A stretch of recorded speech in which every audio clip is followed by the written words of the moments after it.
So finally অপেক্ষার একটা অবসান ঘটতে চলেছে বলা চলে। আপনারা এতদিন যেই খবর জানার জন্য মেসেজ পাঠাচ্ছিলেন, যেই খবর জানার জন্য এত অধীর আগ্রহ অপেক্ষা করেছিলেন, তার কিছু আপডেট, অর্থাৎ আইসবাগ সার্বজনীন দুর্গাপুজো কমিটির পুজোর আপডেট আজকে এই ভিডিওতে। চলুন তাহলে আজকে এই ভিডিওতে আমরা জেনে নিই আইসবাগের পুজোর কি আপডেট সামনে এসেছে। এই ভিডিওর মধ্যে আইসবাগের পুজো ছাড়াও বহরমপুর তথা মুর্শিদাবাদ জেলার আরও বিখ্যাত কিছু পুজোর তথ্য আমি জানাবো, এবং আইসবাগের পুজো জানার জন্য শেষ অবধি কিন্তু আপনাদের অপেক্ষা করতে হবে। প্রথমে যে পুজো কমিটির ব্যাপারে আজকে আমি প্রথম আপডেটটা দিচ্ছি, সেই পুজো কমিটি হলো বহরমপুরেরই একটি পুজো কমিটি। সেই পুজো কমিটির নাম হচ্ছে শ্রীসংঘ সার্বজনীন দুর্গোৎসব কমিটি।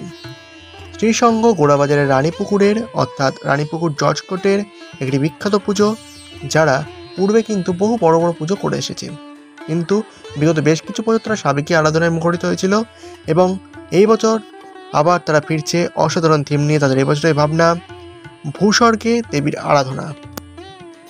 এরপরে যে পুজো কমিটির ব্যাপারে কথা বলবো সেটি হলো জিয়াগঞ্জের চুরিপট্টি আপনজন ক্লাব।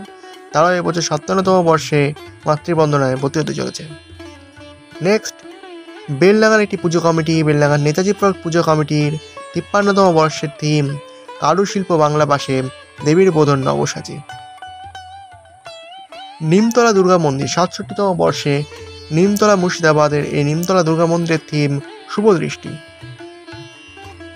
সাবেকি ঘরনার মা আসছে এবার নতুন রূপে। 14তম বর্ষে এই অসাধারণ ভাবনা, অসাধারণ একটা পরিকল্পনা নিয়ে এসছে গোপজান মহিলা দুর্গাপুজো কমিটি, রাধারগাঁর গঙ্গার পশ্চিম পাড়, বহরমপুর মুর্শিদাবাদ। চলুন তাহলে এবার হচ্ছে যেটার জন্য আপনারা অপেক্ষা করেছিলেন তার কিছু আপডেট দিই, অর্থাৎ আইসবাগের পুজোর আপডেট। আইসবাগ কিন্তু বহরমপুরের মানুষের কাছে বলা যেতে পারে একটা নস্টালজিয়া, একটা আবেগ, যে আইসবাগের পুজো দেখার জন্য বহরমপুর তথা মুর্শিদাবাদ জেলার মানুষ অধীর আগ্রহে অপেক্ষা করে থাকতো। তারা চাইতো কতদিনে তারা আইসবাগের পুজো সম্পূর্ণ দেখতে পাবে, এবং আইসবাগের পুজো দেখে তাদের ইনস্টাগ্রাম স্টোরিতে দিতে পারবে, ফেসবুকে স্টোরিতে দিতে পারবে। মানে একটা বহরমপুরে বলা যেতে পারে বা বহরমপুর পার্শ্ববর্তী এলাকার অন্যতম বিগ বাজেটের পুজো হচ্ছে আইসবাগ সার্বজনীন। বিগত বেশ কিছু বছর ধরে তারা কিন্তু অনেকটাই তাদের বাজেটে কাটছাট করেছে, এবং বলা যেতে পারে একটি সাধারণ সাবেকি আনার পুজোর মধ্যে দিয়ে তারা নিজেদের পুজোটাকে এগিয়ে নিয়ে চলেছে।